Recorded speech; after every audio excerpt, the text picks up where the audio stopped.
Let's talk some sports, baby. Taken by Iguodala. Iguodala to Curry. Back to Iguodala. Up for the layup. Oh, blocked by Jones.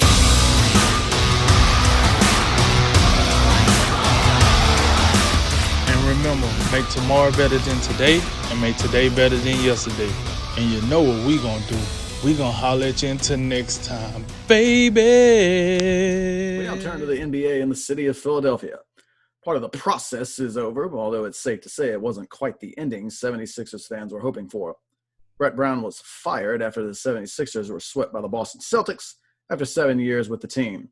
The first 4 seasons were resoundingly unsuccessful, but he eventually had the promising duo of Ben Simmons and Joel Embiid to work with.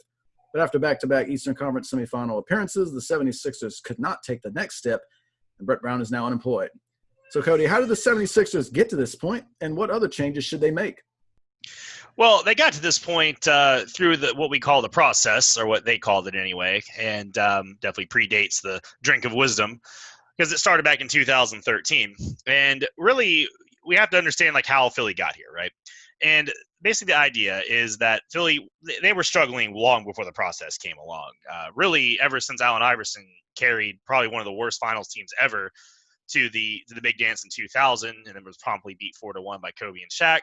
They've only won 2 playoff series since then, or between then and 2013, and both those ended in second round exits with a couple other first round exits sprinkled in. So 2013, Sam Hinkie and crew just said, screw it, we're just going to tank, and we're going to tank in a way the league has never seen before. I mean, to the point where it actually was prompting the NBA to study tanking and go, man, do we really need to come up with some kind of anti-tanking measures? Because it was, if anyone remembers, it was pretty brutal, like how bad Philly was.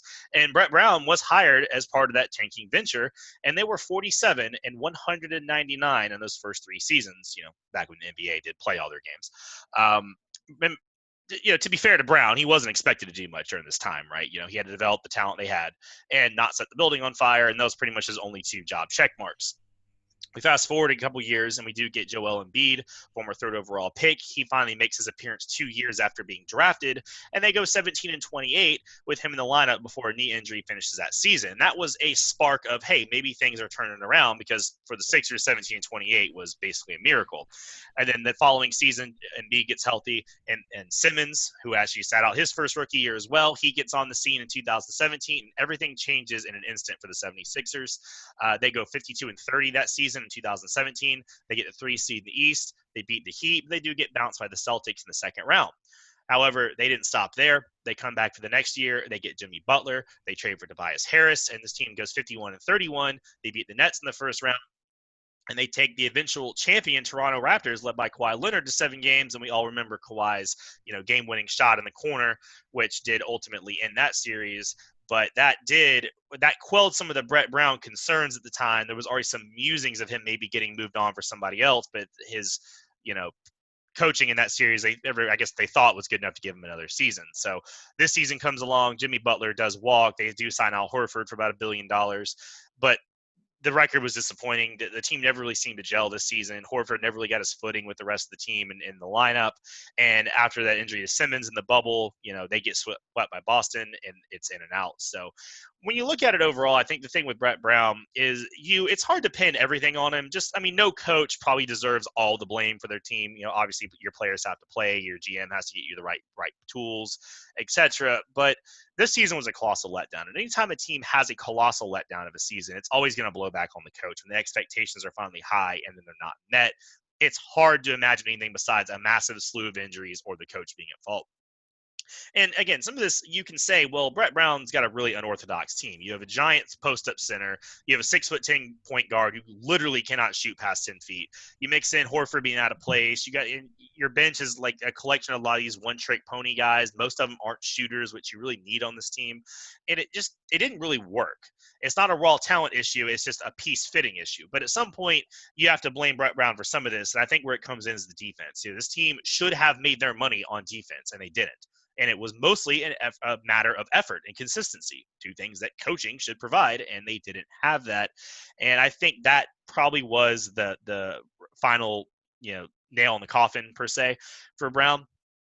And I think this shouldn't be the only change. I'm not sure if Elton Brand's the right call. He's already come out publicly and said he's not going to trade Embiid or Simmons, which obviously that's before any offers are on the table. But I don't think that duo is going to work. And it's not really a hot take to say that. I think most people believe that one of those guys will be traded. And I think the thing really is that both those players have a pretty high value to a tremendous value to the right team and the right suitors. And Philly could get quite a haul for either player. I've seen some ideas of maybe Simmons going to even somewhere like Golden State for the right amount of picks and players and, going around all those shooters. I mean, both guys in the right system should be able to flourish and be top 10 players, but they've got to be in the right system. And I don't think Philly has that with these guys playing together. So, I think the bottom line with Brown is, he proved he could float and achieve what he could achieve with the talent he has, but great coaches do more than what they have talent wise. And Brown never did that. And when things got tough this season, he actually underachieved with the talent he had. And that's not going to cut it for any coach in any professional sport. So he's out the door. And I think that Elton Brand should be behind him. And then one of Embiid or Simmons for the right trade package. Well, when you go, thank you for the history lesson was just beautiful, by the way. Very well broken down. I did not expect to be taken all the way back to the turn of the millennium. The 76ers, may I go back to I could have gone further if you want me to. Okay, now let us take you back all the way to Dr. J. We'll be back shortly after we get through that. But no, listen, Brett Brown, do you remember when the process was actually taken? By process, I mean the license to lose on purpose, because that's what this was. Everybody, including Greg Popovich, was saying, I feel bad for Brett Brown because what he's being subjected to. You recall the only player that really made it out of there and was a contributor in the future teams that were actually kind of good and, made the playoffs in recent history was Robert Covington. Remember that? That's the only dude. Really, the only dude that made it out of there. There could be a couple more, but Robert Covington really the only player of substance that kind of was in those tanking seasons that made it out. And no, Brett Brown, he's not responsible for those first 4 seasons. But what he is responsible for, and it's always, and the NBA is especially hard on coaches. I mean, we don't forget just a few years ago, a man won Coach of the Year, and they said, get out. Dwayne Casey.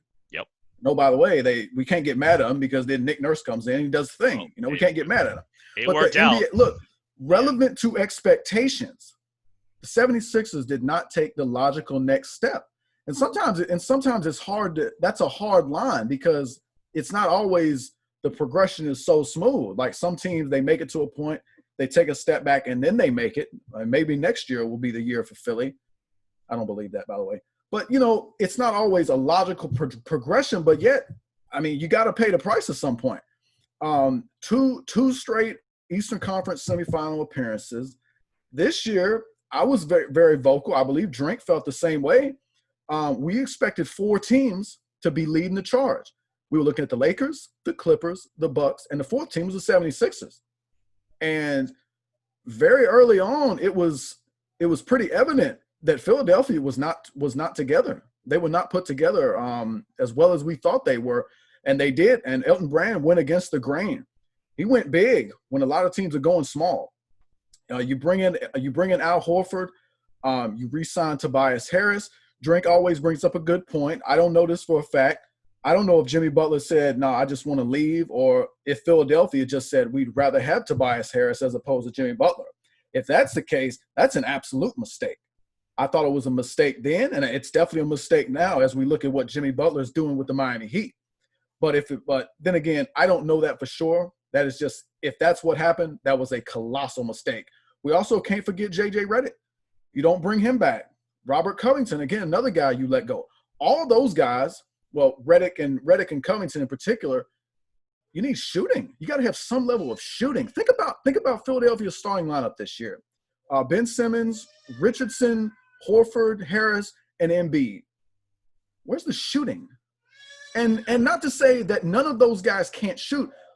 Everybody except Simmons can shoot the ball. But when you look at somebody and say, what's your role? Nobody's going to say shooter for the first thing for any of those guys, right? Embiid, you think of him as, your classic big man. Get people on the block and go to work.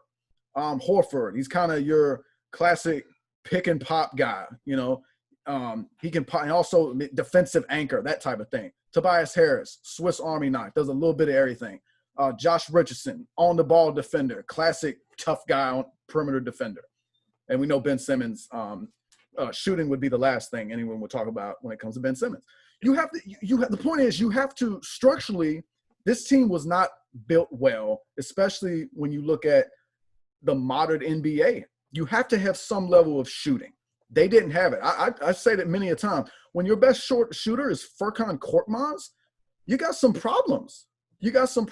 And not only that, your max players that you signed in the offseason, you re-sign Harris, you go get Al Horford, they didn't perform as max players. Not even close.